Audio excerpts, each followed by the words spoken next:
Pues muchísimas gracias, Paula, también a todo el personal de este maravilloso museo y a todos vosotros por acompañarnos. En efecto, es la cuarta sesión de este ciclo y estamos felices aquí con Adolfo y con Charo.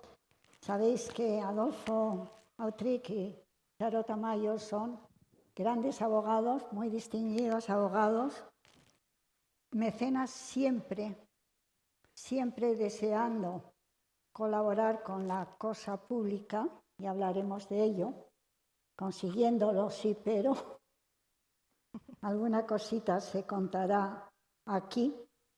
Y nosotros llegamos a la conclusión en una reunión que fue memorable, el 28 de abril. ¿Os suena de algo ese día por la mañana a las 12:33?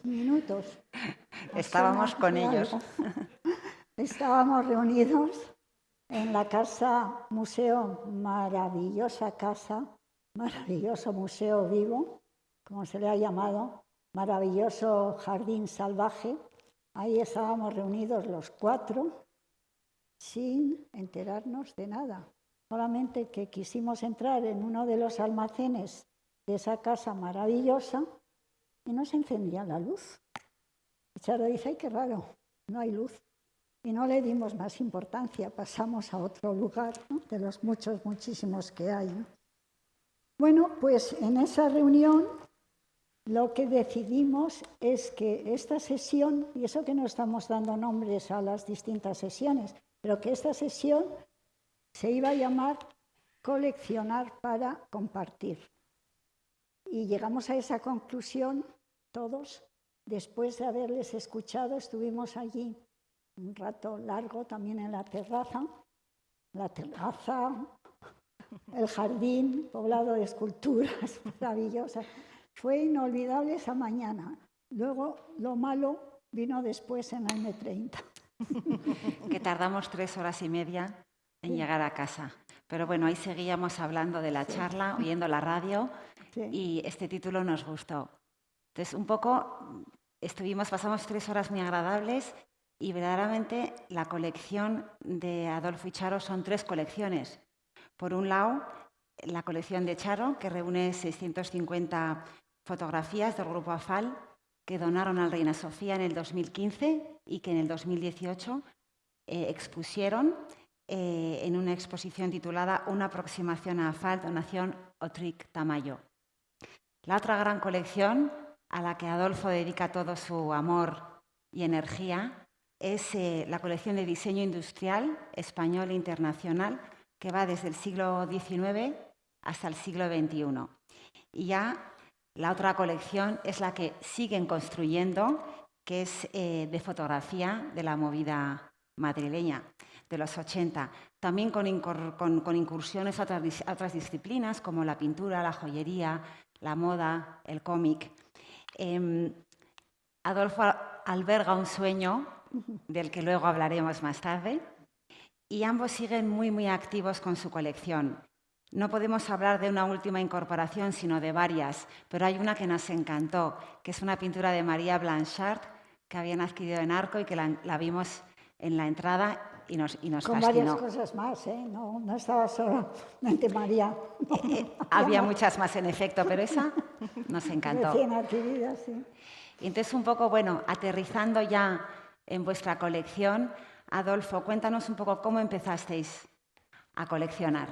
Yo creo que Charo quería hablar. Sí, yo Charo quería hacer capítulo reclamación, que siempre ¿no? está. Bueno, primero, muy buenas tardes a todos. Gracias a Lucía, gracias a Rosina, gracias al Museo Thyssen, que pasamos muchas tardes de sábado en el Thyssen. Para nosotros es un museo muy querido, y gracias a todos los amigos y a todas las personas que hoy han venido a dedicar esta tarde a escucharnos hablar de nuestra colección. Así que muchísimas gracias. A mí sí me gustaría hacer una pequeña pincelada sobre el tema del coleccionismo privado. Por eso agradezco que existan estas iniciativas y que se ponga encima de la mesa el tema del coleccionismo privado, porque creo que no se conoce demasiado bien, siempre lo digo, y lo que se conoce quizás se conoce mal. Es decir, que también hay ciertas ideas preconcebidas sobre el coleccionismo privado, porque ciertamente el coleccionismo privado nace de una pasión iba a decir de una tara personal o neurosis, o bueno, como lo queramos llamar, de un patrimonio personal, de un gusto y tal. Pero, por eso se dice que una colección siempre es el autorretrato de un coleccionista, ciertamente lo es. Pero para Adolfo y para mí siempre ha tenido, y creo que en general tiene o debe tener, esa dimensión pública, colectiva, social. Porque el coleccionista con sus obras está, con su colección, con sus compras, está favoreciendo a los artistas. Si lleva su colección a un museo, está completando ese relato, enriqueciendo ese relato del museo al público, que permite, ¿no?, que acceda a obras que... Bueno, aquí está Adolfo en esas tardes de Thyssen, que aunque se rompa el menisco, sigue circulando por el Thyssen en un momento muy feliz de su vida, porque descubrió que como se va ahí, no se va de ninguna otra manera, ¿no? Entonces, ahí le veis feliz. Bueno, entonces, como os decía, sí que se ve, yo creo que claramente, la función social que tiene el coleccionismo privado. Yo creo que no existe la sensibilidad social todavía, ni la sensibilidad política de lo que eso supone. Al final, que la sociedad, encabezada por esos coleccionistas, aporten a relatos museísticos o aporten a relatos expositivos, yo creo que de alguna manera es enriquecer todo eso y democratizar la cultura. Parece que la cultura la tiene que hacer la administración pública. La administración no va a llegar nunca a todo, porque ni tiene medios humanos ni medios económicos. Por tanto, la sociedad civil también tenemos el derecho y el deber de contribuir a todo esto. Por eso el coleccionismo privado debería, bueno, protegerse y mimarse un poco más. No se hace, ni siquiera existe una regulación legal para ello. No hay una ley de mecenazgo, hay una ley de incentivos fiscales, que es verdad que luego se retoca en el 23, algunas aristas se liman, pero no se entra en el fondo de la cuestión. Por tanto, no se puede amar lo que no se conoce, de manera que el coleccionismo privado se conoce regular, se valora regular y ni siquiera se ha dado el paso de, con profundidad y con coherencia, regularlo desde el punto de vista legal. Así que después de esta disertación que os he dado, pero yo creo que es importante porque se puede hablar de una colección en particular, pero el problema yo creo que es global, ¿no? Y hay que tratarlo globalmente. Bueno, pues te dejo que hables ya. El coleccionismo privado es fundamental, absolutamente. Y esa colaboración también, la Y esa pública-privada. colaboración público-privada. Charo, ¿nos puedes hablar un poco de cómo... Adolfo, iba a comenzar Adolfo. Bueno, sí, Adolfo, iba a empezar Adolfo a contarnos un poquito cómo empezó esa colección. Pues cuando iba al colegio tenía un vicio inconfesable en los 80 en Madrid. Y es que a mí me gustaba la música clásica y me gustaba en directo. Y los sábados por la mañana iba a la Juan March a ver los conciertos. Pero claro, yo no podía entrar con la gente que iba a los conciertos y salir con la gente que iba a los conciertos, porque me hubieran hecho la vida imposible en el patio. Si me ven, entonces iba un poco antes, me iba después y siempre había alguna exposición de ahí estoy yo. Yo vivía enfrente de Rocola. Y me quedaba a la exposición que hubiera. Y de ahí nació mi interés por el arte contemporáneo. El interés por el coleccionismo, pues es que es una cosa innata. El que es coleccionista, si está en una isla desierta, va a coleccionar conchas. Y eso es una tara del carácter que yo tengo y que me acompañará toda la vida. Y empecé coleccionando los pósters de la Juan March, las tarjetas, en fin, lo que había. Tengo que decir que a mí el coleccionar esto no me hacía menos feliz que lo que me hace ahora, pues cuando compro piezas más importantes, más caras, más significativas. Para mí era igualmente importante. No me costaba menos tiempo el decidir cuál pongo, cuál no pongo, dónde lo pongo. Tengo una historia además. Yo tenía este póster, el de Francis Bacon. Claro, mi madre cuando puse aquello dije, no, este degenerado va detrás de la puerta. Y estaba ahí en el ostracismo. Hasta que en el año 86, en una exposición en el Instituto Francés, compré este póster, que es de Isabel Muñoz, que está aquí. Isabel, que sabes que te queremos. Y entonces, claro, mi madre dijo, no estaba tan mal el Bacon, y el que se fue al ostracismo fue este, con otros pocos que conseguí en aquella época. Luego hablaremos de la movida. Esto es muy movida, porque que una señora tan elegante, tan distinguida como Isabel, de repente hiciera estas fotos tan plenas de sensualidad, que ahora era un escándalo en la sociedad. Era un síntoma de que las cosas en España estaban cambiando, estaban siendo diferentes. Luego ya conocí a Charo en la universidad y el vicio pues dejó de ser un vicio solitario. Cuando empezamos a tener posibles, cuando empezamos a tener dinero, espacio, que fue en el año 98, empezamos a comprar pues, pinturas y esculturas. Y empezamos, pues como empiezan la mayoría de los coleccionistas españoles, a comprar del paso. Comprábamos de Saura, de Canagar, de Rivera, de Chirino, de Pablo Serrano. Después, pues teníamos un poco más de dinero y ya podíamos permitirnos Chillida, Tapies, algunos buenos equipos Crónica, Genovés. Y muy pronto, más contemporáneos nuestros, compramos mucho de Plensa, que es muy amigo nuestro, ¿verdad? Él y a Laura los queremos mucho, de Barceló, de Mariscal, al que también queremos mucho y reivindicamos siempre porque es un grandísimo artista que no tiene suficiente reconocimiento, de Juan Muñoz. Y luego, más por el interés de Charo, pero también por el mío, de algunas artistas mujeres, como Mas Solís, Blanca Muñoz, Susana Iglesias, Cristina Solano. Voy muy deprisa. Este es Mariscal todavía. Esta es Mar Solís. Que está rodeado de chiqui. Mar Solís, Blanca Muñoz. Pasa. Esta es Susana Solano, Cristina Iglesias. Y más recientemente, otro gran amigo, que es Daniel Canogal, al que también agradezco su presencia. Pocas excursiones internacionales en nuestra colección de arte. La colección de diseño es plenamente internacional, con pocas excursiones nacionales, pero la de arte es nacional. Estos son cuadros de Richard Serra, algún Antoni Caro, más recientemente Tomás Saraceno. Pero pronto el interés de Charo nos llevó a comprar fotografía. Sí, la fotografía siempre me llamó mucho la atención.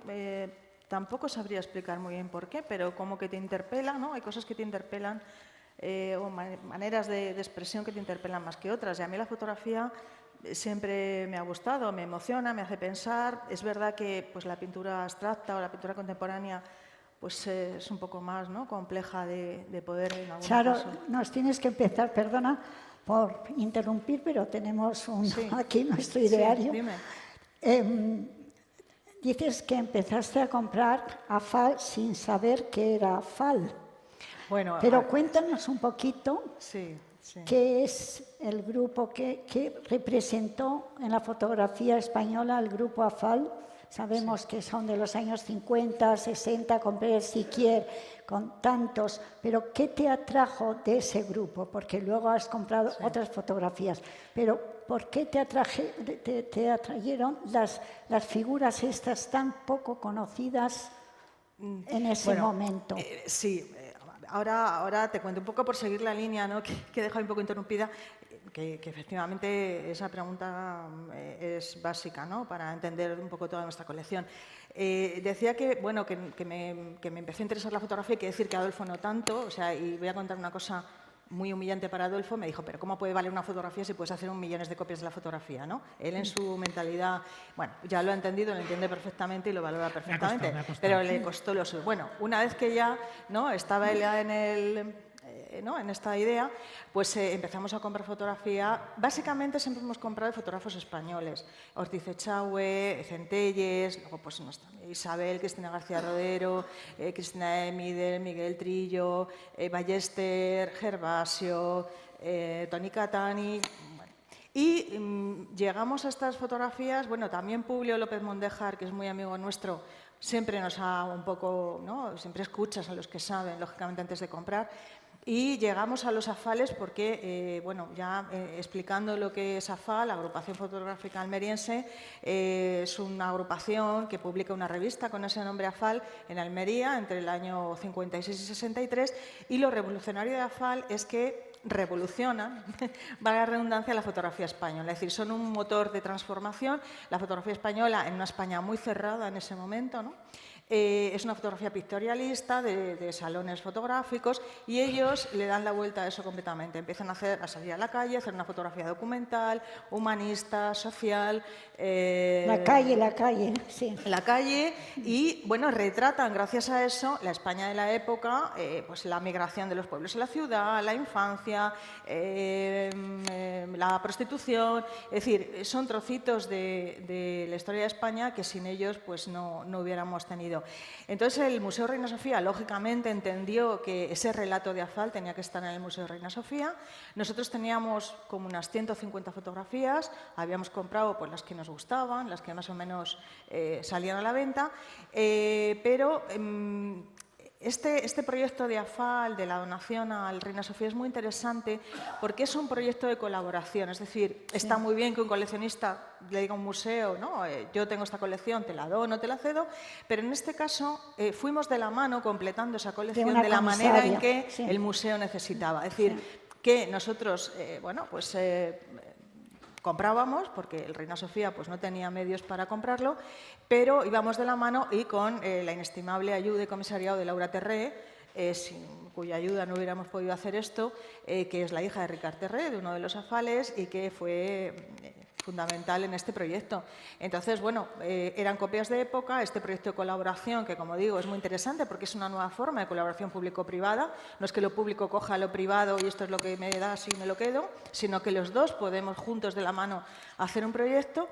Y bueno, pues hicimos una donación porque Manolo Borja pues, nos ofreció poner una sala con nuestro nombre. Bueno, pues todo muy bien. Tengo que decir que por el momento, haciendo spoiler, no es que haya acabado muy bien la historia, porque si a alguien se le ocurre ir al Museo Reina Sofía a ver esta sala, está cerrada, porque toda la planta cuarta está cerrada. Es decir, que es un poco frustrante, pues sí lo es. Bueno, pues son circunstancias, tienen que reformar toda esa cuarta planta. Están en obras, sí. Y ya Segade, el actual director, pues nos ha contado que él tiene mucho interés y tal, pero que tiene que, bueno, pues que tiene que acabar aquellas obras. De manera que, bueno, Afal es para nosotros una historia preciosa. Yo creo que hemos contribuido muchísimo a ese, ¿no? a que esos artistas a los cuales, bueno, algunos tuvimos verdadera amistad y guardamos el recuerdo, pero por el momento, pues lamentablemente, creo que lleva más tiempo guardada en un cajón que expuesta. Bueno. Pero ahora vamos a hablar un poquito del diseño industrial, Adolfo. Nos contabas el otro día en tu casa cómo te dejaste inspirar por un matrimonio canadiense, los Stewart, que ¿no? te inspiraron un poco para iniciar esta colección, ¿no? ¿Qué es lo que te interesó especialmente y con qué criterios has ido adquiriendo esta colaboración, esta adquisición de diseño? Nos inspiran los Stewart, nos han inspirado también muchos coleccionistas españoles que tienen colecciones fantásticas, algunas recorren la historia del arte, otras son más específicas, pero que son muy interesantes. Tenemos aquí a Julián Castilla, que tiene una colección muy bonita de fotografía, muy meritoria.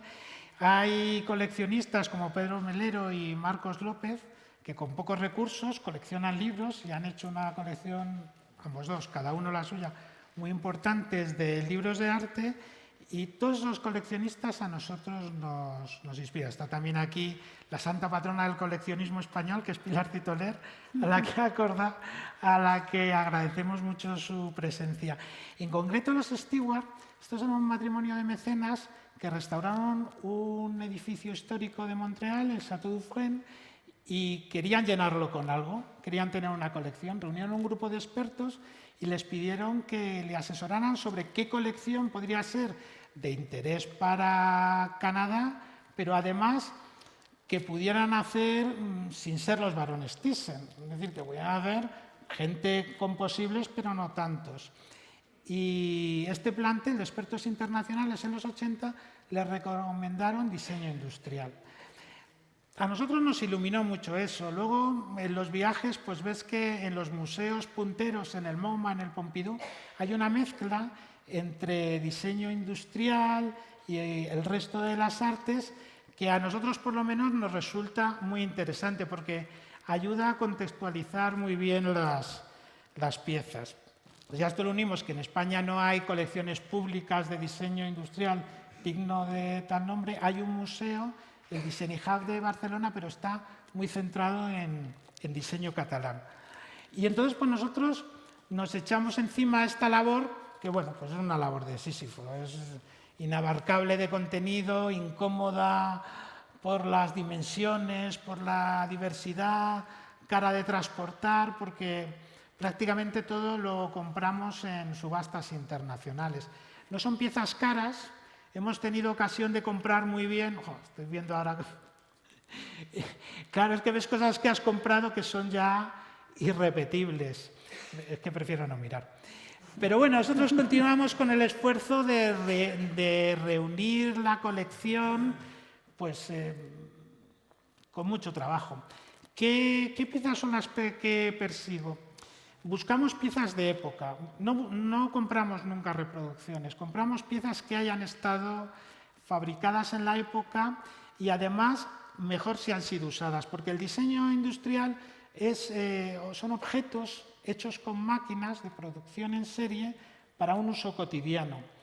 El deterioro da mucha información. Cuando la pieza está pristina, está nueva, tienes menos enganche con la pieza, no sabes cómo se ha deteriorado, no te informa cómo se ha desgastado, cómo han funcionado los materiales. Nos pasa lo mismo en la fotografía, que compramos siempre piezas de época, porque pensamos que esa pieza, ese formato, ese positivado, esos materiales, es lo que tenía el artista en el momento que hizo la fotografía, es lo que tenía en la cabeza. Si es una reinterpretación posterior, pues nos interesa menos. Hemos reunido una colección muy extensa. El método de compra no ha sido el del cazador que persigue la pieza, tengo una lista y voy por el primero, el segundo. Tenemos una lista muy amplia, nuestros conocimientos de diseño son por los libros, tenemos una biblioteca muy extensa de diseño industrial y entonces tenemos muchos objetivos y vamos comprando lo que va saliendo, que se pone en precio, que podemos tirar. Por ejemplo, cuando el dólar estaba a 1,50 compramos muchas piezas en Estados Unidos. También compramos algunas en los países del este, cuando cayó el muro, en fin. Vamos adaptando nuestras compras a las oportunidades que nos ofrece el mercado. Me ha pedido Charo, no me gusta nada esto, que enumere piezas y autores. Hombre, brevemente. Brevemente. No se aburrir tampoco, pero claro, hablar del contenido... Brevemente y yo somos incompatibles. No, pues sintetiza, Adolfo, sintetiza. Me resulta muy difícil, igual que me resulta muy difícil enseñar la colección, porque cuando uno es coleccionista, uno no ve lo que tiene, uno ve lo que le falta. Uno ve aquella pieza que no compró, eso que se le escapó, esa que está esperando, que está buscando. Entonces, yo, por ejemplo, veo esta pieza que es de Margaret Heilowstein, que es de la Bauhaus, y me faltan varias piezas en ese juego de café, me faltan jarras, luego ella hacía unas bandejas maravillosas. Entonces, yo no veo esa pieza, yo veo lo que me falta de ahí, las autoras que me faltan. Entonces, envidio mucho a los coleccionistas que dicen que su colección les hace feliz. A mí no me hacen feliz en mi colección, a mí me crean una gran desazón, un gran desconcierto. Bueno, como soy obediente, ahora tengo 3 folios hablando de la colección. Son industriales los objetos diseñados para ser producidos en serie mediante maquinaria, para uso cotidiano de las personas en su entorno vital. Como nuestra colección es canónica, empieza en el siglo XIX con Schindler, que era un arquitecto que diseñaba muebles para ser hechos en fundición, y eso le permitía hacerlos en serie. Y es como el bisabuelo del diseño hecho en serie. Tenemos también, pues, por ejemplo, el Colt, que es la primera pieza que se hace con piezas intercambiables que permiten una producción industrial y que además permiten desmontarlo y cambiar una sola pieza, que eso hasta el Colt es la gran innovación. Tenemos también un Forte, que nos causa bastantes problemas, que también es un ejemplo de producción en serie, de producción industrial. Hay un diseñador que a mí me interesa mucho, que es Christopher Dressel, que es del siglo XIX, que es un diseñador victoriano que de repente hace piezas puras de diseño industrial, es decir, basadas en formas geométricas, que es lo que permite la fabricación con las máquinas. Y además es un ejemplo de una constante en la historia del diseño, y es que las mujeres han sido postergadas. Christopher Dressel empezó a hacer este diseño tan innovador cuando en su taller se incorporaron sus hijas, pero sus hijas hasta fechas muy recientes no han sido reconocidas, es como si no existieran. Y esto es algo que a lo largo de la historia del diseño industrial, a lo largo de la historia de todo, se repite mucho. No le quita mérito a Christopher. Tenemos piezas de Morris, de Lars and Kraft, que también inaugura las preocupaciones sociales y ecológicas en el diseño. Modernistas, en las cuales también tengo piezas españolas que son raras, de Gaudí, de Domènech i Montaner, de Puig i Cadafat, de Guimard, que hacía piezas para ser producidas en feria por fundición, y de la rama del modernismo, que es más de reducción geométrica, como lo que hacía Mackintosh en la escuela de Glasgow o la secesión vienesa. Para mí es muy importante la Deutsche Werbung porque inauguran el diseño industrial. Peter Behrens y Richard Riemermith empiezan a producir objetos en serie. Richard Riemermith diseña muebles, Peter Behrens diseña electrodomésticos. Hemos podido comprar muy bien porque en Alemania están muy mal vistos. Ellos tienen un pasado difícil. Alemania tiene un pasado difícil en el siglo XX y ellos son un ejemplo de eso. Piezas de Frank Lloyd Wright, muy importantes las piezas que tenemos de la Bauhaus, porque además de inaugurar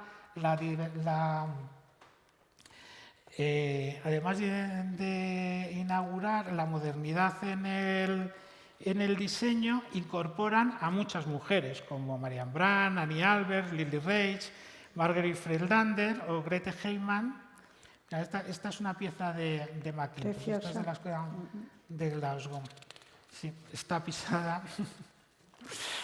Y hay en esta época una pieza de la que luego hablaremos, que es la cocina de Frankfurt, diseñada por Margaret Schulz-Lisowski.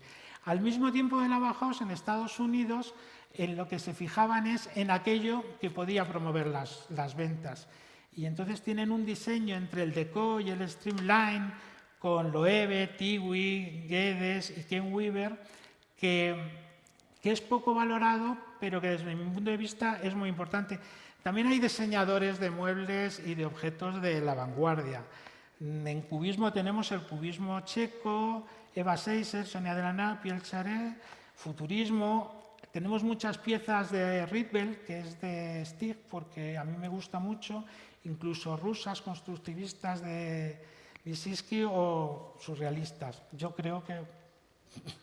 Bueno, pues para resumir, después de la Segunda Guerra Mundial viene el movimiento internacional, tenemos piezas de Le Corbusier, de Breuer, de Van der Rohe, muchas piezas de diseño japonés o nórdico, las grandes corrientes después de la guerra, que son las alemanas, herederas de la Bauhaus, que es Ulm, de Good Design americano con los Saints, del glamuroso diseño italiano.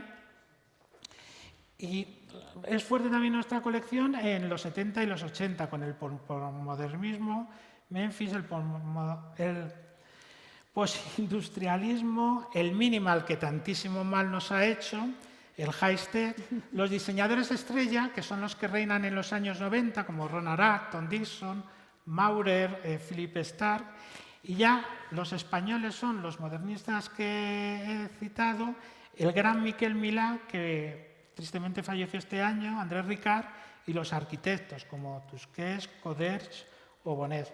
Sobre todo, esa pieza es suya, Javier Mariscal. Javier Mariscal es un todoterreno que nos ha acompañado a lo largo de toda nuestra historia de coleccionismo. Empezó haciendo cómic underground, ha hecho pintura, diseño gráfico, industrial. Este es un coche diseñado por él. Moda, joyas, cine, en fin, con enorme talento nos acompaña a lo largo de toda nuestra vida. Muy bien, cumplido, Adolfo, ¿no? has hecho un esfuerzo, no sé si te ha salido del todo, pero el esfuerzo se nota que lo has hecho. No, es verdad, a ver, cuando le dije que contara es que es tan interesante, son tantos autores, son tantas piezas, son épocas tan interesantes que él no quería extenderse mucho, pero bueno, pensábamos que unas pinceladas, ¿no? Pues para que se conociera el contenido de la colección era necesario. Así que espero que no se os haya hecho muy largo. No, nos ha encantado. No, maravilloso el esfuerzo y el número de piezas. Queríamos hablar del número de piezas, pero no nos dejasteis. Porque Ya no sé. Ya no es sé cuántas Porque son impresionante. infinitas. Ya, yo le pregunté, ¿tendrás todo esto bien archivado? Bien... Bueno, yo creo que eres consciente de la cantidad de cosas que tienes, porque nos estábamos Y eso que hemos apabulladas. visto un poquito. Es Nos ha pasado impresionante. una cosa y es que nosotros vivíamos en una casa muy grande, teníamos una casa muy grande y desde el año 16 ya no vivimos ahí. Es simplemente donde vosotros estuvisteis es la sede de la colección. No hay sitio para vivir y además es complicado porque no te puedes sentar, no puedes tocar nada, no se puede... Yo, gracias a Dios, mis hijos son muy cuidadosos y es raro que me hayan roto algo, pero yo me tenso mucho cuando va alguien a casa y se quiere sentar en una silla.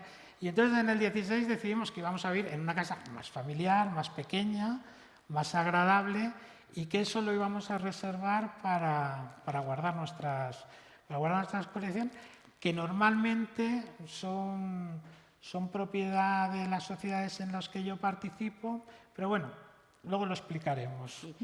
¿Podemos hablar otro poquito de fotografía, Charo? Sí, De Afal. Porque hemos hablado mucho de Afal, o un poquito de Afal, pero ahora nos hablas Un de poquito tus más. otros amores. Claro, pues os lo he mencionado antes, que básicamente son fotógrafos españoles, es la fotografía que más nos interesa. Yo creo que hay que reivindicar también a los artistas españoles que no siempre están suficientemente valorados, lamentablemente. Si alguno de ellos hubiera sido americano o francés, seguramente que su vida hubiera sido muy distinta, no voy a dar nombres, pero seguro que se nos ocurre alguno. Y yo lo que sí quiero contaros para que, bueno, pues para que nos conozcáis mejor, es que para nosotros la fotografía ha sido, coleccionar fotografía ha sido pues un placer, un deleite, ¿no? Desde el punto de vista pues, cultural, artístico, ¿no? Del goce estético, pero yo creo que lo más importante ha sido conocer a los fotógrafos, es decir, ser amigos de los fotógrafos, personas, grandes personas que yo creo que han dado, Adolfo estará de acuerdo conmigo, han dado más anchura y más profundidad a nuestra vida, ¿no? Y se han convertido en compañeros de camino. Isabel Muñoz, que es una grandísima fotógrafa con un talento enorme y sin embargo es muchísimo mejor persona, la persona es mucho más grande que la fotógrafa, con lo cual hacer las cuentas de hasta dónde llega, ¿no? Cristina García Rodero, que bueno, compartir una botella de vino con ella y con su sentido del humor manchego, pues es también un regalo de la vida. José Manuel Ballester, que es una persona, es como un personaje renacentista, siempre calmado, siempre sensato, con un talento también enorme y con un sentido del humor también que hay que saber descubrir.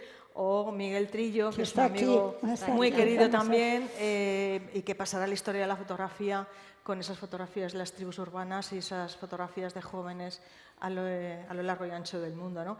Por eso... bueno, ha estado muy bien coleccionar fotografía, nos encanta, pero yo creo que donde de verdad hemos salido ganando es en haber tenido todo ese grupo de amigos cerca de nosotros, ¿no?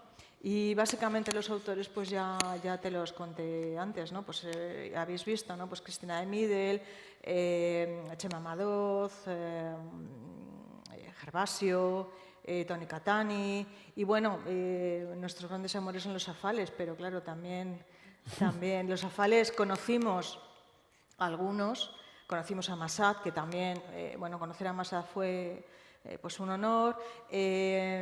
Carlos Persiquer pues fue también un gran amigo nuestro y muy cercano. A Oriol Maspón llegamos a conocerle, me escribió una carta completamente enloquecida que yo perdí, lamento haberla perdido, pero bueno, como era Oriol.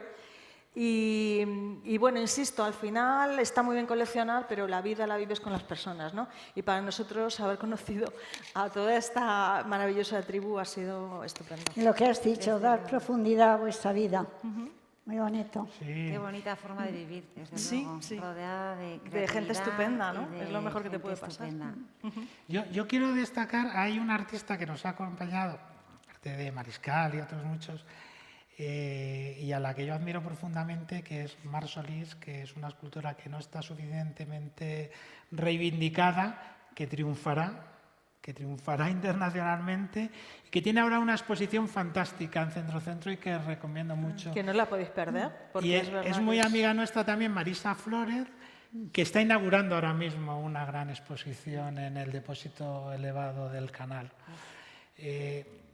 No voy a mencionar más porque es que entonces no hablamos de otra cosa. El lunes que vamos, Rosina, la veremos. Y ahora, Adolfo, yo quiero que nos hables de tu sueño, de esa ilusión que tienes de crear un museo o un espacio lúdico dedicado a la movida madrileña. Con Entonces, tu colección de la movida, Con tu colección y quizás con otras, pero principalmente con tu muchas. colección. Y un poco puestos a soñar, cuéntanos, ¿cómo sería ese espacio? ¿Cómo sería ese museo? ¿Qué características tendría? Nosotros desde el 2006, además es que sé el día exacto en que empezamos, nos dedicamos a comprar cosas relacionadas con la movida. Digo el 2006-2007 porque yo tuve un momento Madalena de Proust, y es que en la gran exposición que hubo sobre la movida, delante de uno de esos mosaicos maravillosos de Miguel Trillo en el que aparecen las tribus urbanas, pues es que yo me vi en esa época. Ha salido antes una foto que salgo yo de jovencito enfrente del Rocola. Yo vivía enfrente del Rocola, que además estaba enfrente también de la parroquia, en la que todos los domingos el cura hacía que aquello era un sitio de perversión, lleno de perdidas, de tal, claro, le hacía una publicidad impagable. Pues con 12 años que te digan eso, pues ¿para qué quieres más para animarte? Pero yo aquello no lo entendía. A mí todo me parecía muy casposo, muy superficial, me resultaba muy agresivo estas pintas con las que mis compañeros se travestían el fin de semana, de punks, de rockers, de modernos, de mods, Yo no entendía aquello. Y ver aquello me reconcilió un poco con aquella parte de mi adolescencia. O sea, entendí que aquello era también una manera de expresarse. Yo conocí a esta chica, iba a contar una anécdota. Cuenta. Pues yo tenía un amigo que íbamos los dos de culturetas y nos gustaban mucho unas chicas que eran punkis. No había manera de quedar con ellas porque esto que parece que es punky, que va deslavazado, le llevaba 2 o 3 horas el producirse. Y entonces las invitamos al Teatro Español, así como íbamos de guays, ¿no? Claro, no llegaron al segundo acto. Tú te imaginas en el segundo acto, tercera fila, paseándose por el patio de butacas, las dos de punkis con la cresta, Yo le decía, pero bueno, ¿cómo no has llegado hasta acá? Pero bueno, ya lo sabes, llevo desde las 5 vistiéndome. Y digo, llevas desde las 5 vistiéndome para ir así. Y me dice, tú eres muy fino, pero muy mal educado. Y digo, pues efectivamente, me voy a un sitio. Es una manera de expresarse. Solo consiguió ligar conmigo, la historia acaba así. ¿Qué? No, que ligaste conmigo solamente al final, digo que, ¿no? Eso fuiste tú. Me Sí, voy a callar. Fui la que piqué. Venga, pues prosigue. Me voy a callar. No, Char y yo nos conocimos en la facultad. Fuimos compañeros de clase, compañeros de voluntariado y compañeros de afición al arte y a tantas cosas. Ya no sé iba por donde la movida. Bueno, el caso es que nosotros pues, juntamos una buena colección, sobre todo de fotografía, y hace años en Arles, en el Galpón de la Fotografía, pues nos pidieron la colección para hacer una exposición. La exposición fue un éxito tremendo. Todo Arles estaba lleno de banderolas con fotos de la movida, las estaciones de tren francesas. Parte del éxito se debe a que nosotros estábamos como en el mejor sitio, en el Palacio Arzobispal, que es el único sitio de Arles que tiene aire acondicionado. Y eso en la Provenza en verano es una... Pero tuvo muchísima repercusión. Y a veces te alegra, o sea, yo me alegré un montón de aquel éxito, cómo no, pero te deja un pozo de tristeza ver que quizá triunfan más fuera que dentro. Quizá. Sobre todo en Francia aprecian mucho, pero montaron muy bien la exposición porque no solo era una exposición de fotografía, que estaba montada de una manera muy dinámica, sino que había una sala continuamente con cine, con el cine de Colomo, de Almodóvar, cine de la época, y otra sala con programas de televisión, pues, con La Bola de Cristal, con Metrópolis, con La Edad de Oro, y que estaba habilitada para bailar. Y entonces continuamente había vídeos musicales y gente bailando, gente pasándoselo bien. La gente se divertía mucho en esa exposición. Y nos dijo, es que es un poco el espíritu de la movida, el espíritu lúdico, desenfadado, y es lo que nos gustaría a nosotros, si se hace un centro de interpretación, un centro de arte, que no fuera un museo al uso, que fuera algo hecho en los 80.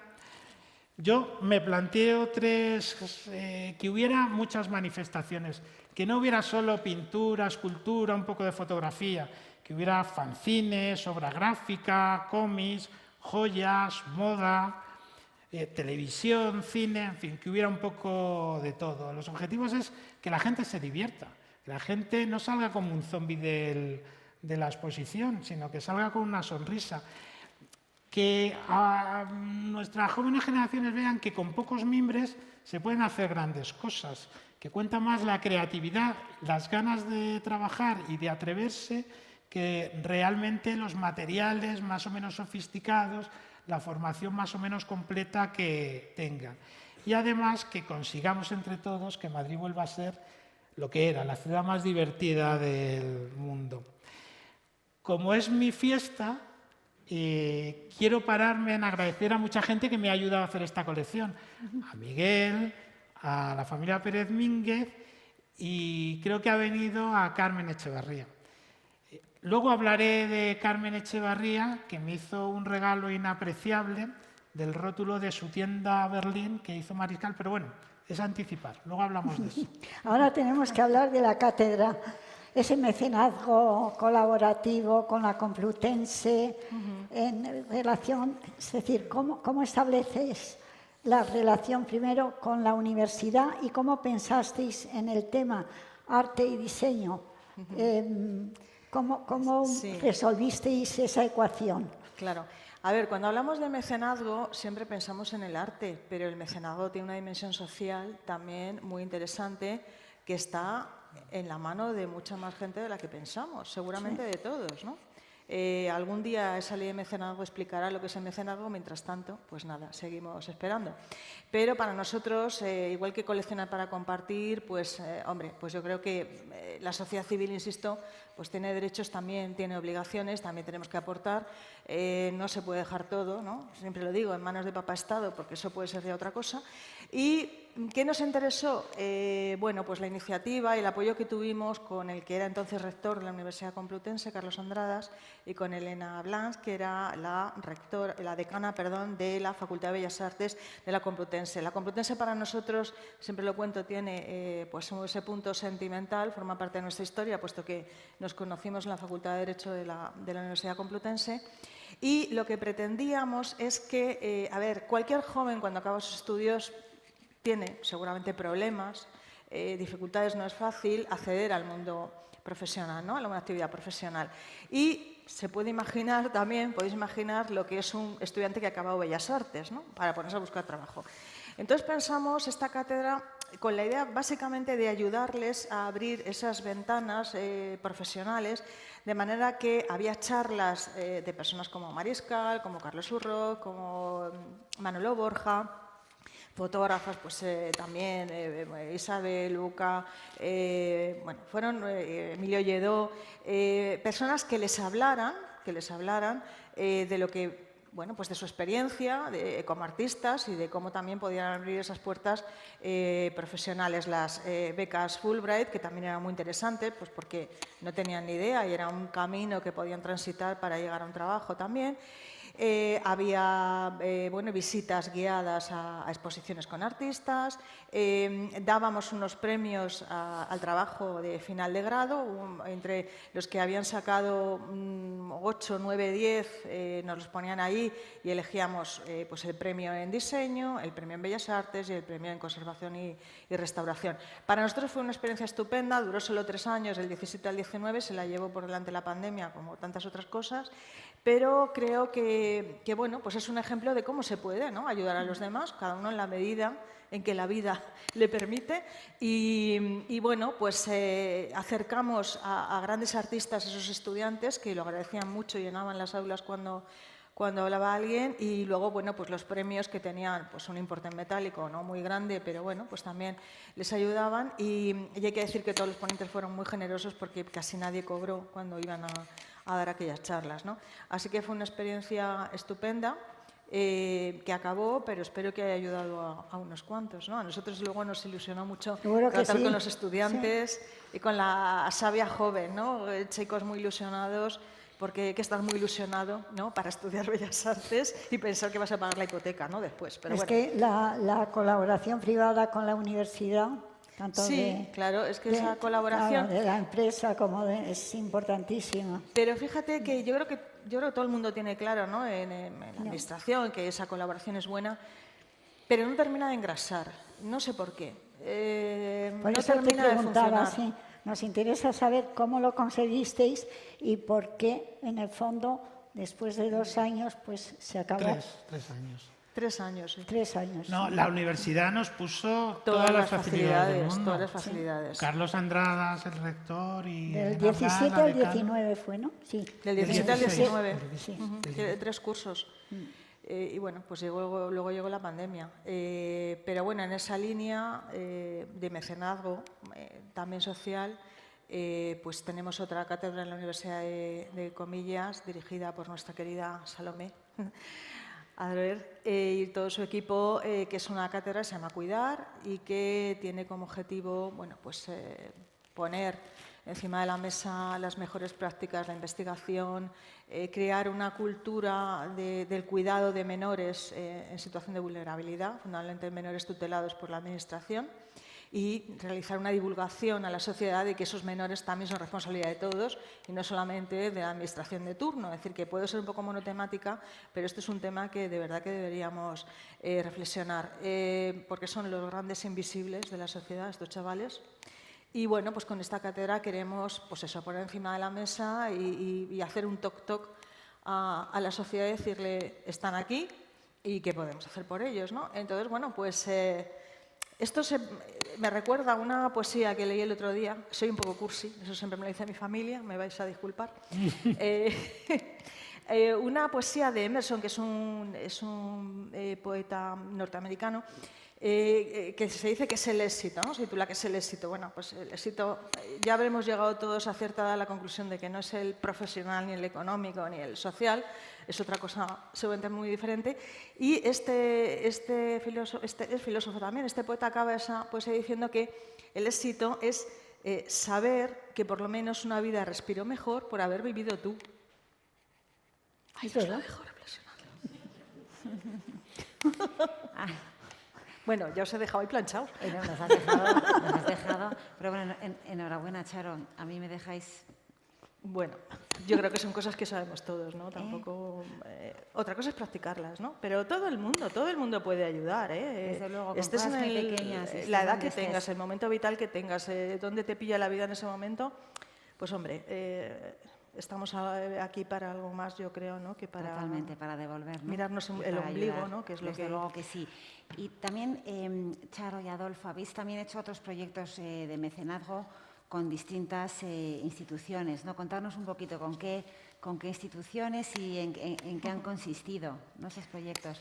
Pues sí, hemos cedido piezas, por ejemplo, para muchas exposiciones de una institución que nos encanta porque es muy profesional y muy brillante, que es la Fundación Juan March. Ahí hemos cedido piezas para bastantes exposiciones. Últimamente, esta pieza de Machuca en el Museo de Bellas Artes de Granada, que Adolfo cuenta mejor la historia que yo. ¿No? Como parte de la responsabilidad social corporativa de las empresas en las que participo, que tengo a Pachas con mi socio Alberto y a la que ahora se ha incorporado mi hijo Rodrigo, como parte de la responsabilidad social corporativa nos planteamos invertir en arte, comprar arte. También porque creemos que hay una parte del arte español que tiene unos precios muy interesantes, que va a tener una revalorización en el futuro.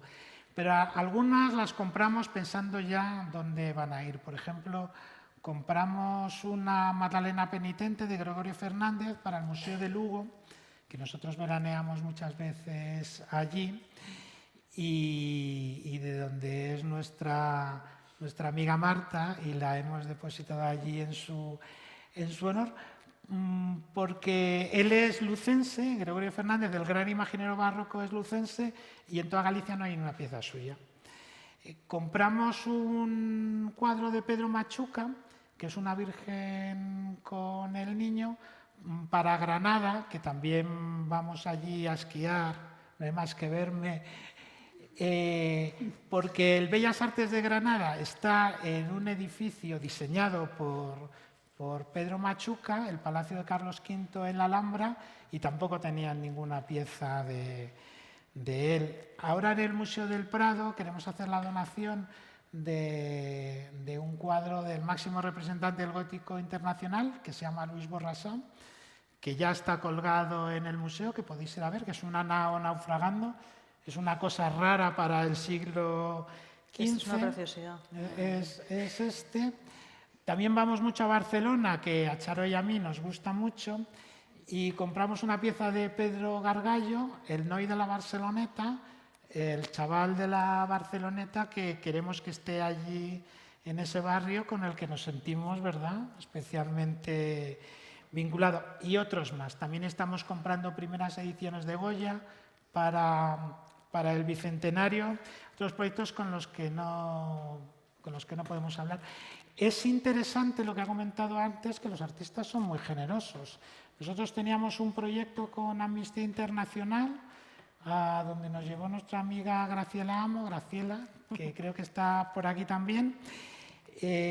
Nosotros financiábamos una serie y el artista donaba el grabado, la obra, y nosotros financiábamos, con lo que sacaban, pues... María Blanchard. Esta es una de las últimas adquisiciones. Y tengo una historia con Juan Genovés, que donó la reproducción, una reproducción grande, muy cuidada del Abrazo, y nosotros pues financiamos. En una semana se vendieron todos los ejemplares. Yo no me había quedado con ninguno y Juan de los suyos me dio la mitad de los que tenía, porque es que era así de maravilloso. Participaron Chillida, Tapies, Genovés, muchos artistas de primera línea, también fotógrafos que quisieron colaborar. Tenemos otros proyectos en la Academia de Bellas Artes, con el Museo de Cristina García Rodero, que si está Cristina aquí luego me va a pegar, con el Lázaro Galdiano, en fin, otros muchos proyectos. Procuramos, eso sí, equilibrar lo que gastamos en arte con lo que gastamos en actividades sociales. Somos muy cautos a la hora de comprar. Yo soy un poco rata, pero es que el dinero es muy valioso. Hay que tener mucho cuidado con el dinero, con qué se compra, con qué se invierte, porque aparte del arte hay, como explica Charo, otras muchas necesidades en el mundo que tenemos obligación de atender. Lo vuestro es filantropía, ya no siquiera mecenaje. Más que filantropía es admirable. Es agradecimiento, es porque admirable. es que vivir en Europa en el siglo XX, en el siglo XXI, es que nunca la humanidad, con todos los problemas que tenemos, nunca la humanidad ha vivido mejor. Somos unos privilegiados. No hay más remedio que agradecerlo. Que contribuir, ¿no? Si no eres ucraniano, sí. Que somos unos privilegiados. Somos unos privilegiados. Y no nos damos cuenta. Lucía, ¿cómo terminamos? Pues, ¿Con qué dos obras vuestras? Exacto. O Primero tres, era como, ¿con qué obra empezó todo? ¿O con cuál qué obras queréis terminar? terminaríais? Bueno, Lo habéis pensado un poquito, además. Desde mi punto de vista, empezar, yo creo, con una obra potente e importante, fue con un cuadro de Barceló. ¿Dónde está Rodrigo? Rodrigo enchufa el cuadro de Barceló. A ver si lo podemos ver. Es antes. ¿Dónde está Rodrigo? Es un... Barcelona. Unas alcachofas. Compra importante. Es una obra importante. Compra importante. ¿no? Ese es precioso, nos encantó. Sí, es más bonito que en la foto. Realmente el color en la foto pues no ha salido muy hermoso, bien. muy hermoso, muy hermoso. Hace 4 metros el bicho. Que es muy delicado, ¿verdad? Porque os lo queríamos pedir prestado. Pero... Bueno, ahí es verdad que en aquella época, que era el año 98, ¿no? Sí, debía ser 99. 98 por ahí. Pues es que teníamos el hueco. No, hombre, Barceló tenía otros precios. Y claro, nos iba con la decoración. Pero Adolfo dice, no lo cuentes, pues lo cuento. Es decir, No yo lo me quedé a cuentes. cero en la cuenta. Es decir, dije, como nos pase algo, no tenemos dinero, porque apostamos. Yo nunca hago Él no, esas bueno, cosas. No, pero yo me quedé completamente a cero. O sea, todo lo que tenía lo invertimos ahí. Y ahí, pues, ¿no? De alguna manera empezó todo. ¿Y tú quieres decir No, algo yo más? los postes ya los he dicho. Y luego, pues nada, si quieres os contamos las 2 obras Sí. que más cariño les tenemos. Eso, contarnos. A ver, bueno, ¿quieres contar? Yo me lo he preparado porque yo... No, empieza tú.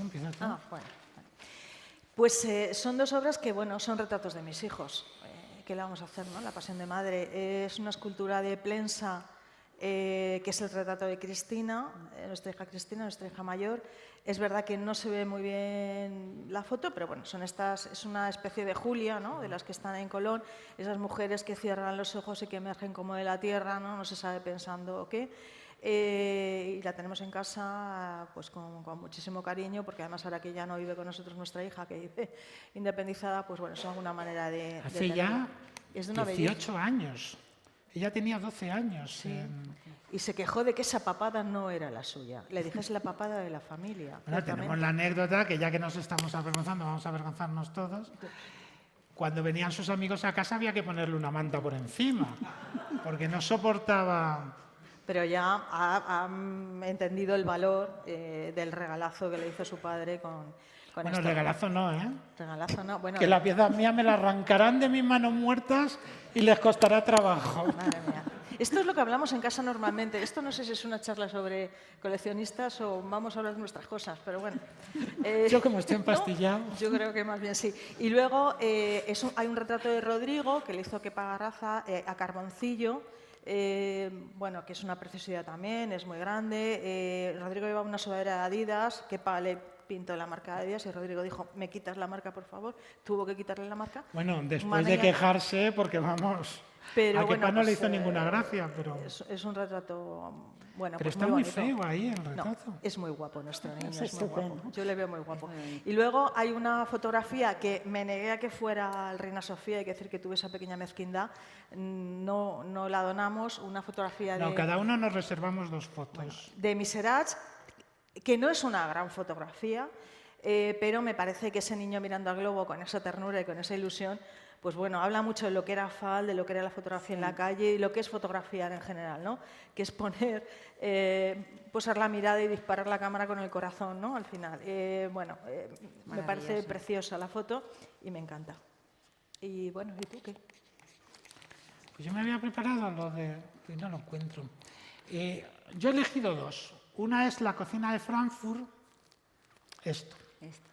La que sacasteis de la casa y tuvisteis que reemplazarla por una... En el año 1926, Margaret Lisowski, que tiene una biografía apasionante, tiene el honor de haber sido condenada a muerte primero por Stalin y luego por Hitler, Todo un honor. diseñó en el año 26 esta cocina como cocina moderna, completamente innovadora, para viviendas de protección oficial de Frankfurt, que construyeron, contrataron a los grandes arquitectos. Allí trabajó Mies van der Rohe, trabajó Le Corbusier, trabajó Meyer, trabajaron los grandes arquitectos de la época, y las cocinas, unas 8.000 cocinas, las hizo Margaret con un modelo como el de IKEA. Claro, son del año 26. Que haya sobrevivido es un milagro, porque las guerras, los cambios, las alteraciones, es muy difícil encontrar alguna. Nosotros tenemos una casi completa. Luego hemos ido comprando otros elementos, la tabla de planchar, la puerta que también diseñó, con estantes, con tal. Claro, comprar esto, traértelo de Frankfurt, desmontárselo a la señora, montarle una cocina nueva, pagársela porque la señora sabía perfectamente lo que tenía, pues luego traerlo aquí nos ocupa una habitación entera, no sé, o sea, son estas cosas que la miras y dices, yo es que estoy idiota, no sé cómo me he metido en este lío. Pero que me parece importante que este tipo de piezas puedan estar en algún momento en un museo español. Solo hay 2 museos que lo tengan, el Victoria and Albert y el MoMA, y dentro de poco un museo español. Y otra pieza a la que yo tengo un gran cariño es esto, es el rótulo de Berlín. Yo creo que fue en el 84, seguro que Carmen me corrige, en el 78, pues fíjate. Carmen, en la calle, una mujer elegantísima que reunía a lo mejor de Madrid y a lo peor en su tienda y a lo más estrafalario. Le encarga a Mariscal, que era un valenciano disléxico que vivía en Cataluña y que era comiquero underground, que le haga un rótulo para su tienda en la calle Almirante. No se le ocurre otra cosa que hacerle un rótulo de 6 metros de largo por 1 metro de alto en cristal.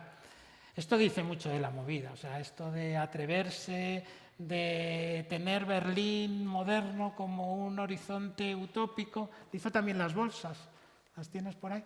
Pero este sentido estético, este dar oportunidad a la gente muy joven, este atreverse, es una cosa muy de la movida de los 80 y me parecía una gran pieza además para agradecerle a Carmen su inapreciable contribución.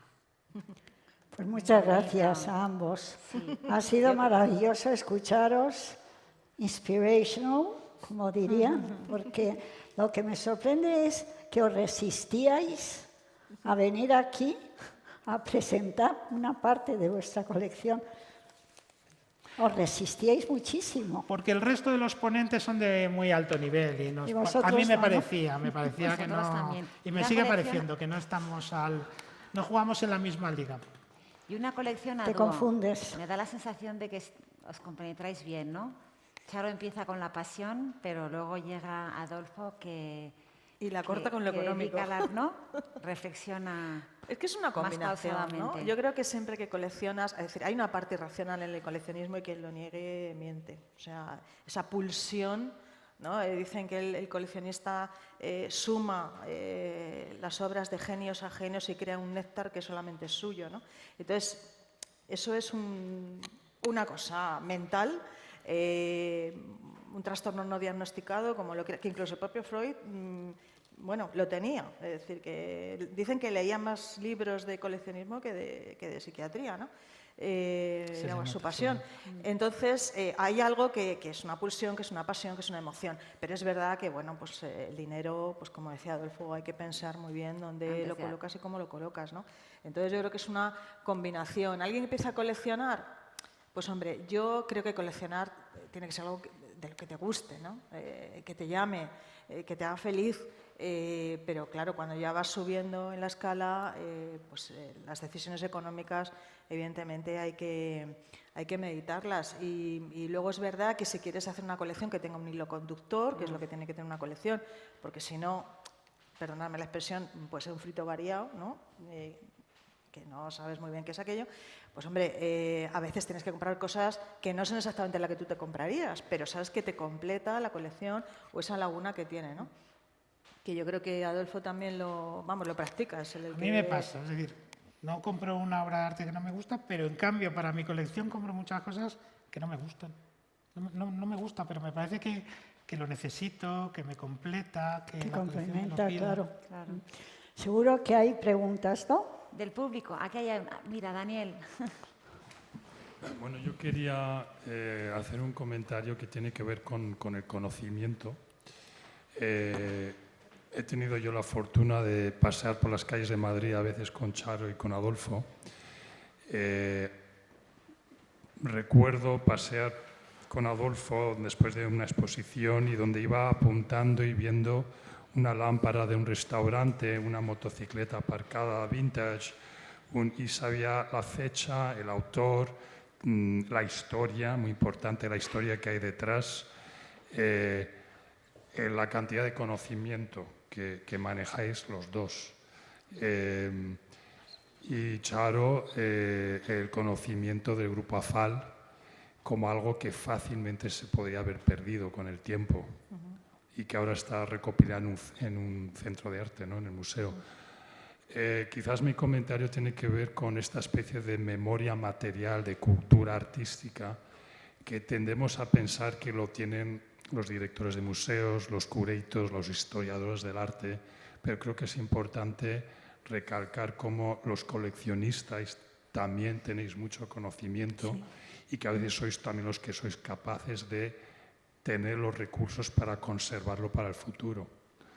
Y en este caso vuelvo a insistir que mucho de este material, el grupo AFAL, yo recuerdo, como empecé en la fotografía, lo recuerdo como una referencia a mi juventud, o todo lo de la movida madrileña, es una memoria histórica que podía haber desaparecido con el tiempo fácilmente y que habéis tenido la capacidad de recopilarlo. No es una pregunta, es un comentario que creo que es una labor mucho más importante de lo que nos damos cuenta. Y segundo, es totalmente atípico en el contexto español vuestro trabajo de mecenazgo. Totalmente. Y eso hay que recalcarlo y aplaudirlo desde una generosidad, ya sea en el Museo de Artes Decorativas, en la Academia de Bellas Artes de San Fernando o de la cátedra. Hay un nivel de generosidad que en el coleccionismo español no es normal y que tiene que ver, yo creo, que en esa especie de responsabilidad cívica que es admirable. Admirable. Muy bien hablado. Daniel tiene toda la Que razón. muy amigo, que muy amigo. No es por amigo. Luego nos tomamos algo. No es por amigo. Yo al hilo de lo que has es- dicho, que es muy interesante, sí quería comentar que dice que es un caballo diseñado por un comité, un camello. Los curadores, desde luego los políticos no son buenos compradores de arte, no puedes dejar una colección en manos de un político porque va a gastar mucho dinero y va a hacer un desastre. Buenas colecciones y a buen precio, que es que me sabe mal hablar de dinero, pero no hay más remedio. Es mejor que las hagan apasionados, coleccionistas, estudiosos. Si no, vamos mal. Claro, y además lo que hablábamos antes, es decir, pues el director de un museo puede tener un criterio estupendo o no. O no. Puede ser el suyo. Y ya está. Entonces, por eso lo que contábamos al principio, ¿no? De que abrir la sociedad, los museos, el relato a las colecciones, permite democratizarlo y que la sociedad entre también a decidir qué quiere ver en los museos o aportar lo que entiende que es valioso para una exposición o para un museo, ¿no? Bueno, insisto en esa idea de la sociedad, que somos en general muy pasivos en muchos aspectos, no solo en la cultura, y el coleccionismo yo creo que es una punta de lanza para que la sociedad diga, oye, pues yo tengo esto vale y quiero compartirlo con el resto, ¿no? Hay una cosa importante en relación con la colaboración de la sociedad. Hay que distinguir muy bien entre coleccionismo y mecenado. Es decir, a nadie le tienen que apoyar para que sea coleccionista, ni le tienen que rebajar el IVA, ni le tienen que devolver nada, porque uno lo hace porque quiere. Y más, igual necesario del arte es el aire acondicionado, la comida, el transporte. No merece una protección especial. Lo que sí debe tener una protección especial y un reconocimiento es el mecenazgo. La única, siendo mi amiga Marta Rivera, Dios mío, me va a matar, presidenta de la Comisión de Cultura del Congreso, a sus expensas, hizo un trabajo impagable, un proyecto de ley de mecenazgo que no tiene parangón a nivel internacional. Desde luego en España a años luz, porque lo que se llama la ley de mecenazgo en España es una ley completamente tramposa, es todo mentira. No hay manera de conseguir esas desgravaciones fiscales. Las empresas y con mucha dificultad, los particulares de ninguna manera. La única ocasión en que en la historia de España se ha hecho una ley con altura de miras, teniendo en cuenta las necesidades de las arcas públicas y las necesidades de las personas que quieren cooperar en mecenazgo, no solo en mecenazgo artístico, científico, cultural, deportivo, de todo tipo. Es esa ley que quien bucee en Internet la puede encontrar. Es una pena que una ley tan ejemplar pues no haya tenido... Pero no perdemos la recorrido. esperanza, ¿verdad? ¿Eh? Que no se pierde la esperanza. No perdemos la esperanza. No perdamos la esperanza. En algún momento, ¿verdad, Marta? Llegará. Y como hemos dado una de cal, vamos a dar otra de arena.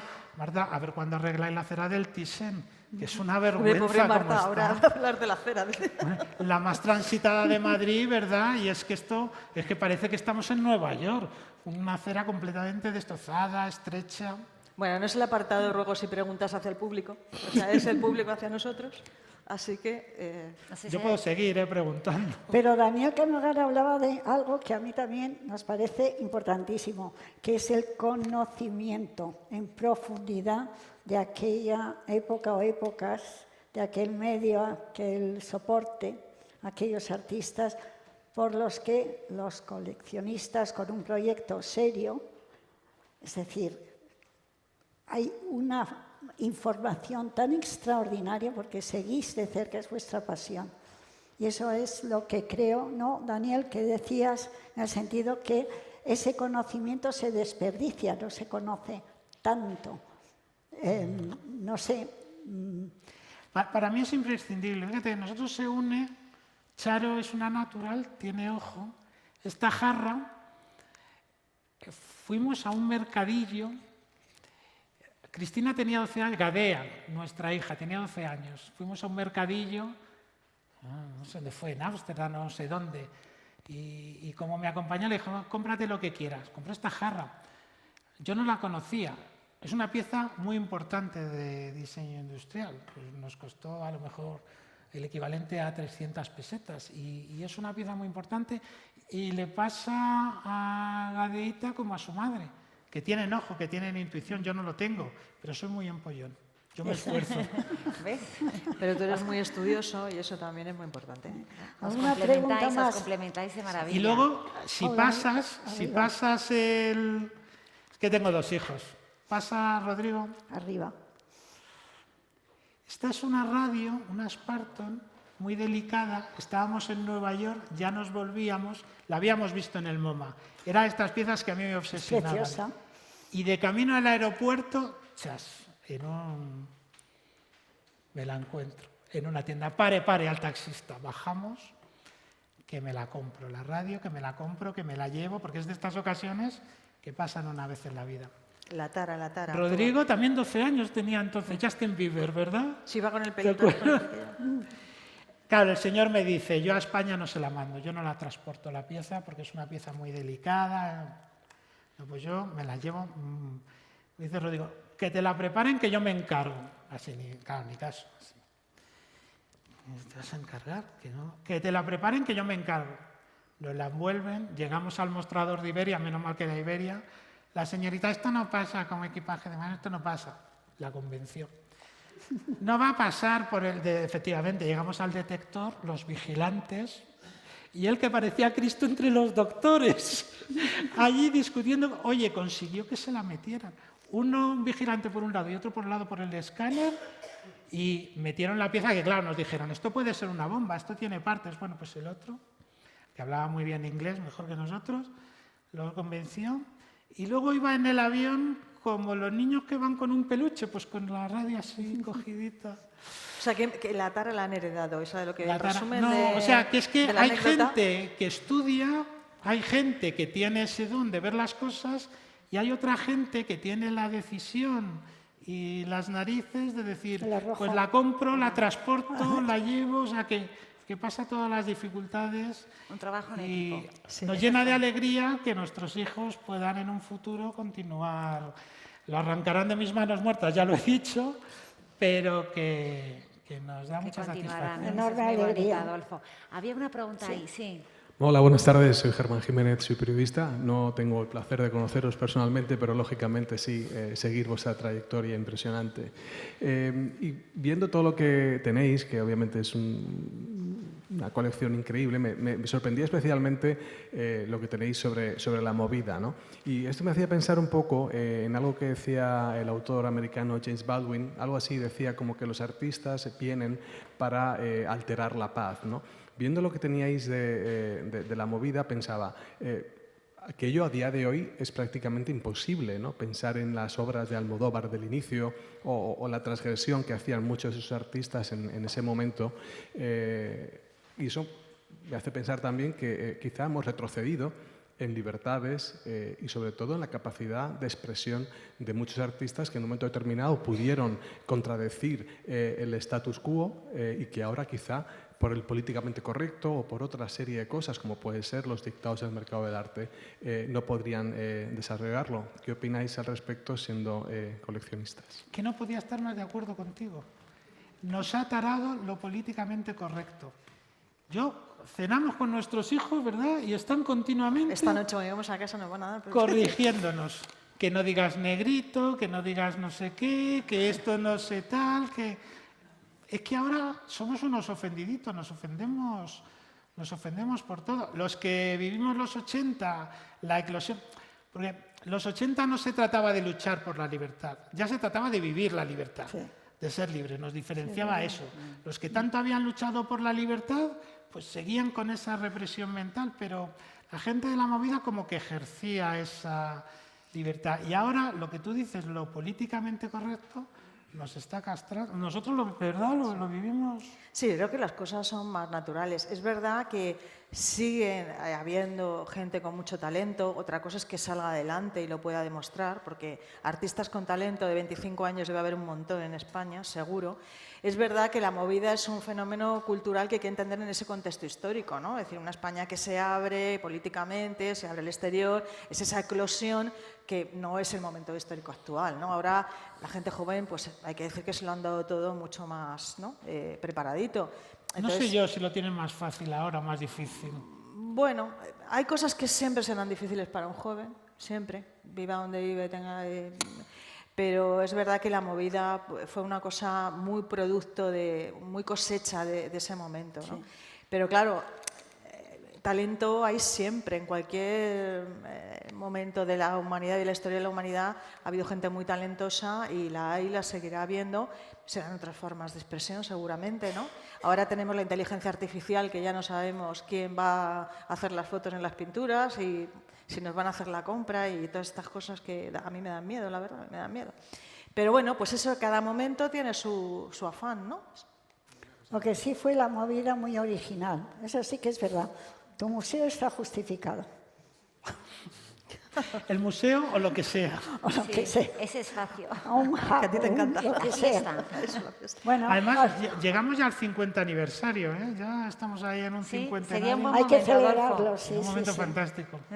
¿Alguna pregunta más? Algo más, porque si no, me parece, Paula, que ya habría que ir cerrando, ¿no? Pues muchísimas gracias. Muchas gracias. Gracias a vosotros. Sí, gracias a vosotros también.